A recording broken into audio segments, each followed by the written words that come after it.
In the spring season, I am usually a happy person. The nice weather makes me feel good. It is also the time for eating ice cream, which I like. And what happens if I eat an ice cream when it is nice weather at the same time? Then I am extremely happy. Why I am telling you this? Well, because it is a nice example of how two factors influence each other and lead to an even bigger result.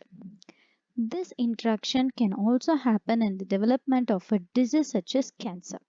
A person's genetic makeup can interact with what a person is exposed to, for instance, with what a person eats.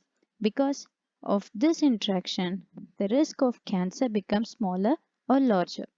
Let's start with a short explanation of your genetic makeup. You are composed of trillions of cells.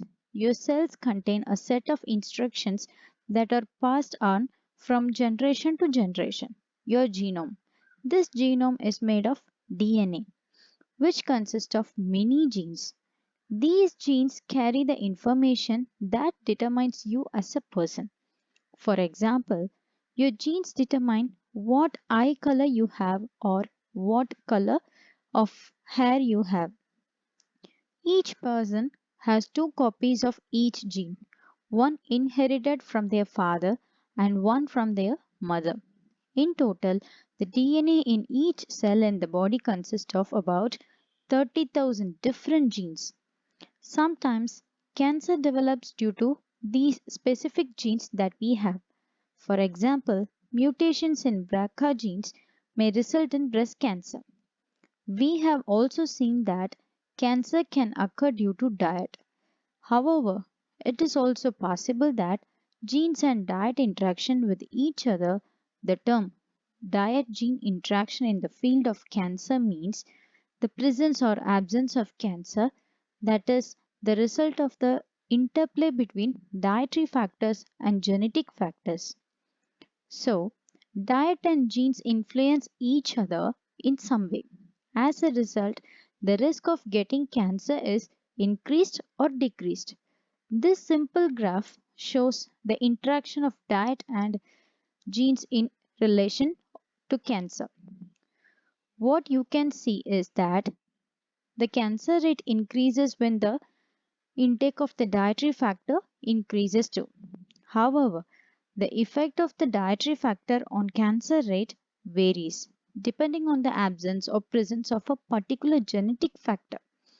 The cancer rate increases more when the genetic factor is present than when the genetic factor is absent. Why do we want to study these diet gene interactions? Well, first of all, we do this to identify high risk groups. Individuals in high risk groups are at greater risk for their certain types of cancer.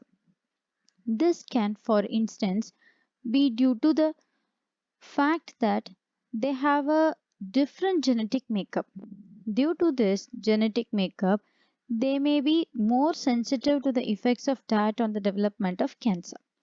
In the end, we would like to be able to give specific dietary advice to these high risk groups.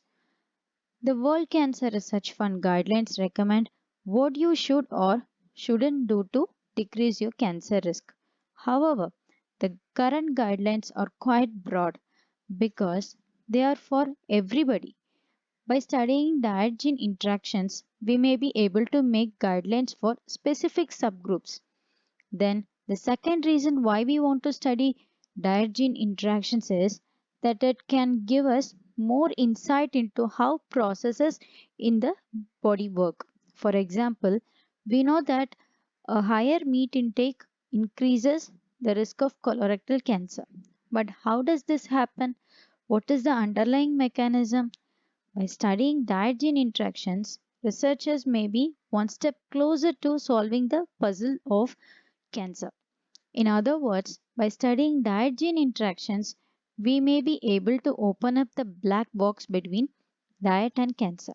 In this way, we can form a deeper understanding of how the development of cancer is affected by what we want and how we can best advise different people about their diet.